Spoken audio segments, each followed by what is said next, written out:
Hi ಸ್ನೇಹಿತರೆ, ನಮಸ್ಕಾರ ಎಲ್ಲರಿಗೂ. ಸ್ನೇಹಿತರೆ ನೋಡಿ, ನನ್ನ ಹೇರು ಯಾವ ರೀತಿ ಬ್ಲಾಕ್ ಅಂಡ್ ಬ್ರೌನ್ ಅಲ್ಲಿ ಕಾಣಿಸ್ತಾ ಇದೆ. ಬಿಸಿಲಲ್ಲಿದ್ರೆ ಅಂತೂ ತುಂಬಾನೇ ಶೈನಿಂಗ್ ಬರುತ್ತೆ. ಆ, ಇದಕ್ಕೆ ಒಂದು ಮೆಹಂದಿ ಇದೆ. ಆ ಮೆಹಂದಿ ಯಾವುದು, ಯಾವ ರೀತಿ ಅಪ್ಲೈ ಮಾಡಬೇಕು ಅಂತ ನಾನು ತಿಳಿಸ್ಕೊಡ್ತೀನಿ. ನಾನು ಅಪ್ಲೈ ಮಾಡಿದಾಗ ನನ್ನ ಹೇರನ್ನು ನೋಡಿ ತುಂಬ ಜನ ಕೇಳ್ತಾ ಇದ್ರು, ನನ್ನ ಫ್ರೆಂಡ್ಸ್ ಎಲ್ಲ, ಯಾವ ರೀತಿ ಅಪ್ಲೈ ಮಾಡಿದೆ, ಯಾವ ಮೆಹಂದಿ ಅಂತ. ನೋಡಿ, ನಾನಿಲ್ಲಿ ತೋರಿಸ್ತಾ ಇದ್ದೀನಿ. ಹೆನ್ನಾ ಮೆಹಂದಿ ತಗೊಂಡಿದ್ದೀನಿ. ನಾನು ಒಂದು ಪ್ಯಾಕ್ ತಗೊಂಡಿದ್ದೀನಿ. ನನಗೆ ಏರ್ ತುಂಬ ಉದ್ದ ಇರೋದ್ರಿಂದ ಒಂದು ಪ್ಯಾಕ್ ಪೂರ್ತಿ ಬೇಕಾಗುತ್ತೆ.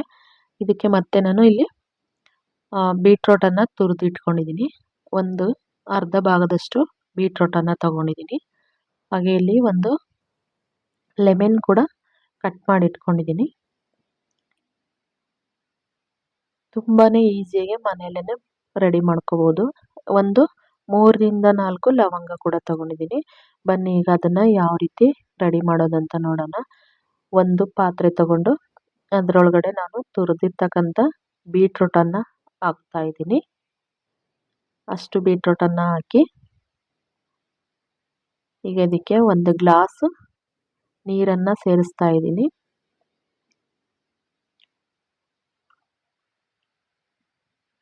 ಈಗ ಇದು ಚೆನ್ನಾಗಿ ಕುದಿಯೋದಕ್ಕೆ ಇಡೋಣ. ಆ ಕುದಿಯುತ್ತಾ ಇರಬೇಕಾದ್ರೇ ನಾವು ತಗೊಂಡಿರ್ತಕ್ಕಂಥ ಲವಂಗ ಕೂಡ ಸೇರಿಸ್ಕೊಂಡು ಕುದಿಸ್ಕೊಳ್ಳೋಣ. ಈಗ ನಾನಿಲ್ಲಿ 3 ರೋಸಸ್ ಟೀ ಪೌಡ್ರನ್ನು ತಗೊಂಡಿದ್ದೀನಿ. ನಿಮ್ಮ ಮನೇಲಿ ನೀವು ಯಾವ್ದು ಯೂಸ್ ಮಾಡ್ತೀರಾ ಅದನ್ನು ತಗೊಳ್ಳಿ. ನಾನಿಲ್ಲಿ ಒಂದು 2 ಸ್ಪೂನಷ್ಟು ಟೀ ಪೌಡ್ರನ್ನು ಸೇರಿಸ್ಕೊತಾ ಇದ್ದೀನಿ. ನೋಡಿ, ಟೀ ಪೌಡ್ರನ್ನು ಸೇರಿಸ್ಕೊಂಡು ಚೆನ್ನಾಗಿ ಕುದಿಸ್ಕೊಳ್ಳೋಣ, ಕಲರ್ ಬಿಡೋ ತನಕ. ಅದು ಕಲರ್ ಬಿಟ್ಟಾಗ ನಮಗೆ ಗೊತ್ತಾಗುತ್ತೆ ಕಲರ್ ಬಿಟ್ಟಿದೆ ಅಂತ. ಅಷ್ಟು ಕುದಿಸ್ಕೊಳ್ಳೋಣ ಚೆನ್ನಾಗಿ. ನೋಡಿ, ಈಗ ಕಲರ್ ಎಷ್ಟು ಚೇಂಜ್ ಆಗಿದೆ.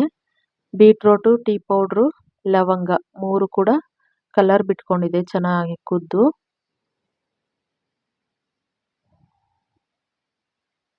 ಈಗ ಸ್ಟವನ್ನು ಆಫ್ ಮಾಡಿ ಇದನ್ನು ಒಂದು ಪಾತ್ರೆಗೆ ಫಿಲ್ಟ್ರ್ ಮಾಡ್ಕೊಳ್ಳೋಣ. ನೋಡಿ, ಎಲ್ಲ ಬೀಟ್ರೋಟ್ ಎಲ್ಲ ಕಲರ್ ಬಿಟ್ಕೊಂಡಿದೆ. ನೀರು ಕೂಡ ಸ್ವಲ್ಪ ಕಡಿಮೆ ಆಗಿದೆ ಕುದ್ದು.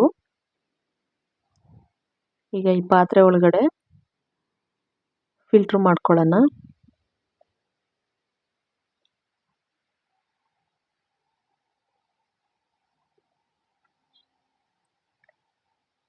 ಅಷ್ಟು ಲಿಕ್ವಿಡನ್ನು ಕೂಡ ಎಲ್ಲ ಫಿಲ್ಟ್ರ್ ಮಾಡ್ಕೋಬೇಕು. ಫಿಲ್ಟ್ರ್ ಮಾಡಿಕೊಂಡು ಒಂದು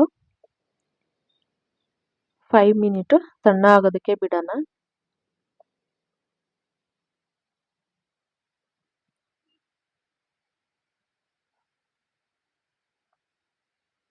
ಸ್ನೇಹಿತರೆ, ನಾನು ಯಾವಾಗಲೂ ಇದೇ ರೀತಿನೇ ಮಾಡೋದು. ನೀವು ಮಂತಲ್ಲಿ ಒಂದು 2 ಟೈಮ್ ಆದ್ರೂ ಈ ಮೆಹಂದಿನ ಅಪ್ಲೈ ಮಾಡಿ. ಏರ್ ಫಾಲ್ ಆಗೋದು ಕಡಿಮೆ ಆಗುತ್ತೆ. ಹಾಗೆಯೇ ಹೇರ್ ಕೂಡ ತುಂಬ ಗ್ರೋತ್ ಆಗುತ್ತೆ. ಕಲರ್ ಕೂಡ ಚೆನ್ನಾಗಿರುತ್ತೆ. ನೀವು ಬಿಸಿಲಿಗೆ ಹೋಗ್ತಾ ಇದ್ರೆ ತುಂಬಾ ಶೈನಿಂಗ್ ಬರುತ್ತೆ.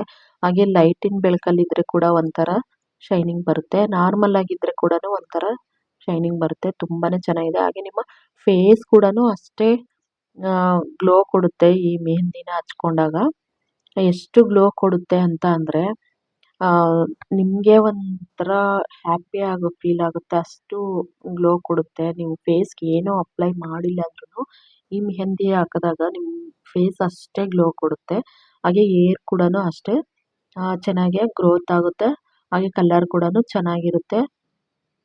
ನೋಡಿ, ಈ ರೀತಿ ಎಲ್ಲನೂ ನೀಟಾಗಿ ಪ್ರೆಸ್ ಮಾಡ್ಕೊಳ್ಳೋಣ. ಅದು ಬೀಟ್ರೂಟಲ್ಲಿ ಕೂಡ ತುರಿದು ಇಟ್ಟಿರ್ತೀವಲ್ಲ, ಅದರಲ್ಲಿ ತುಂಬಾ ಲಿಕ್ವಿಡ್ ಇರುತ್ತೆ. ಎಲ್ಲ ಪ್ರೆಸ್ ಮಾಡಿ ತೆಗೆದು ಒಂದು 5 ಮಿನಿಟ್ ತಣ್ಣ ಆಗೋದಕ್ಕೆ ಬಿಡೋಣ. ನೋಡಿ, ನನಗೆ ಇಷ್ಟು ಲಿಕ್ವಿಡ್ ಸಿಕ್ಕಿದೆ. ನಂದು ಹೇರ್ ಲೆಂತ್ ಇರೋದ್ರಿಂದ ನನಗಿಷ್ಟು ಲಿಕ್ವಿಡ್ ಕೂಡ ಬೇಕಾಗುತ್ತೆ. ನಾನಿಲ್ಲಿ ಮೆಹಂದಿ ಪೌಡ್ರನ್ನು ಆ್ಯಡ್ ಮಾಡ್ತಾ ಇದ್ದೀನಿ. ನಾನು 3/4 ಪ್ಯಾಕೆಟ್ ಅಷ್ಟು ತಗೊಂಡಿದ್ದೀನಿ. ಇನ್ನು 1/4 ಪ್ಯಾಕೆಟ್ ಹಾಗೆ ಉಳಿಸಿದ್ದೀನಿ. ಹಾಗೆ ಇದಕ್ಕೆ ಲೆಮನ್ ಜ್ಯೂಸ್ ಕೂಡ ಆ್ಯಡ್ ಮಾಡ್ತಾ ಇದ್ದೀನಿ. ಈಗ ಚೆನ್ನಾಗಿ ಎಲ್ಲ ಮಿಕ್ಸ್ ಮಾಡ್ಕೊಳ್ಳೋಣ. ನಾನು ಯಾಕೆ ಇನ್ನು 1/4 ಭಾಗ ಹಾಗೆ ಉಳಿಸಿದ್ದೀನಿ ಅಂತಂದರೆ ಥಿಕ್ನೆಸ್ಸನ್ನು ನೋಡಿಕೊಂಡು ನಾವು ಮಿಕ್ಸ್ ಮಾಡಬೇಕಾಗುತ್ತೆ. ಗಟ್ಟಿ ತೆಳು ಮಾಡೋದು ಬೇಡ. ನಿಮ್ಮ ಹೇರ್ ಲೆಂತ್ ಎಷ್ಟಿದೆ ನೋಡಿಕೊಂಡು ಅಷ್ಟನ್ನು ಮಿಕ್ಸ್ ಮಾಡ್ಕೊಳ್ಳಿ. ನನಗೆ ಲೆಂತಿ ಹೇರ್ ಇರೋದ್ರಿಂದ ನಾನು ಅಷ್ಟು ಲಿಕ್ವಿಡ್ ಕೂಡ ತಗೊಂಡಿದ್ದೀನಿ. ತೆಳು ಇದೆ. ಮಿಕ್ಕಿರೋ ಪೌಡ್ರನ್ನು ಕೂಡ ಸೇರಿಸ್ಕೊತಾ ಇದ್ದೀನಿ. ಗಂಟಿಲ್ಲದೆ ರೀತಿನ ಮಿಕ್ಸ್ ಮಾಡ್ಕೊಳ್ರಿ. ತೆಳು ಇದ್ರೆ ಏನಾಗುತ್ತೆ ಅಂದರೆ ನಾವು ಹೇರ್ಗೆ ಅಪ್ಲೈ ಮಾಡಿದಾಗ ಮುಖದ ಮೇಲೆಲ್ಲ ಸುರಿದು ಬರ್ತಾ ಇರ್ತದೆ. ತುಂಬ ಗಟ್ಟಿ ಇದ್ದರೆ ಹೇರ್ಗೆ ನೀಟಾಗಿ ಅಪ್ಲೈ ಆಗೋದಿಲ್ಲ.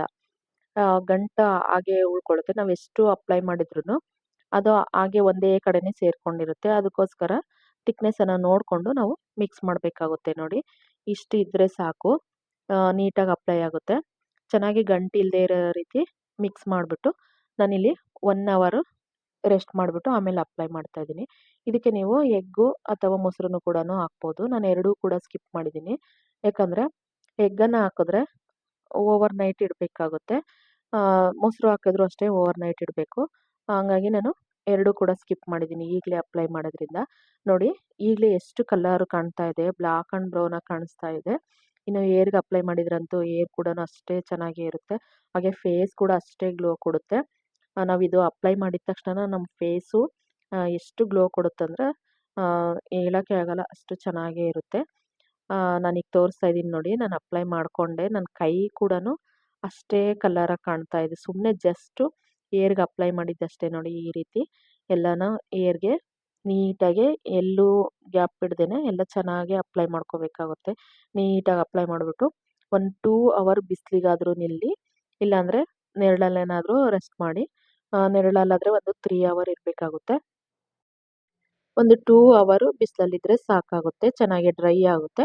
ಅದಾದಮೇಲೆ ನೀಟಾಗೆಲ್ಲ ತಣ್ಣೀರಾಗಲಿ ಇಲ್ಲ ಬಿಸಿನೀರಾಗಲಿ ವಾಶ್ ಮಾಡ್ಕೊಳ್ಳಿ. ವಾಶ್ ಮಾಡಬೇಕಾದ್ರೆ ಹೇರ್ಗೆ ಶಾಂಪೂ ಅಪ್ಲೈ ಮಾಡಬಾರ್ದು.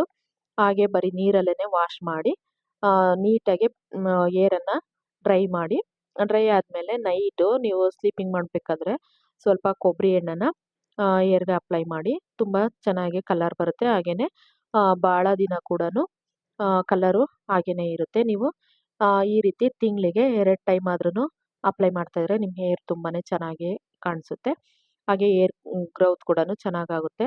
ನೋಡಿ ನಾನು ವಾಶ್ ಮಾಡಿದ್ದಾದಮೇಲೆ ಬಿಸಿಲಿಗೆ ಹೋದಾಗ ಈ ರೀತಿ ಕಾಣಿಸ್ತಾ ಇತ್ತು ನನ್ನ ಹೇರು. ನನಗೆ ತುಂಬಾ ವೈಟ್ ಹೇರ್ ಇದೆ. ಆ ವೈಟ್ ಹೇರ್ ಎಲ್ಲನ ಈ ರೀತಿ ಬ್ರೌನ್ ಕಲರಾಗಿ ಕಾಣಿಸುತ್ತೆ. ನೀವು ಕೂಡ ನಿಮ್ಗೇನಾದರೂ ವೈಟ್ ಹೇರ್ ಇದ್ದರೆ ಈ ಮೆಹಂದಿನ ತಿಂಗಳಿಗೆ ಒಂದು 2 ಟೈಮ್ ಆದ್ರೂ ಅಪ್ಲೈ ಮಾಡಿ ನೋಡಿ. ನಿಮ್ಮ ವೈಟ್ ಹೇರ್ ಕೂಡ ಕಂಟ್ರೋಲ್ ಆಗುತ್ತೆ. ಹಾಗೆ ನಿಮ್ಮ ಹೇರ್ ಕೂಡ ತುಂಬಾ ಶೈನಿಂಗ್ ಆಗಿ ಬರುತ್ತೆ.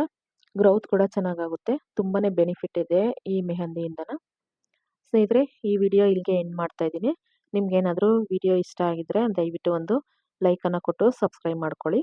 ಹಾಗೆ ನಿಮ್ಮ ಫ್ರೆಂಡ್ಸ್ ಹಾಗೂ ಫ್ಯಾಮಿಲಿಗೂ ಶೇರ್ ಮಾಡಿ. ಎಲ್ಲರಿಗೂ ಧನ್ಯವಾದಗಳು ಸ್ನೇಹಿತರೆ. ಮತ್ತೊಂದು ವಿಡಿಯೋದಲ್ಲಿ ನಾನು ಮತ್ತೊಂದು ಟಿಪ್ಸಲ್ಲಿ ನಿಮ್ಮನ್ನು ಸಿಗ್ತೀನಿ. ಅಲ್ಲಿವರೆಗೂ ಧನ್ಯವಾದಗಳು.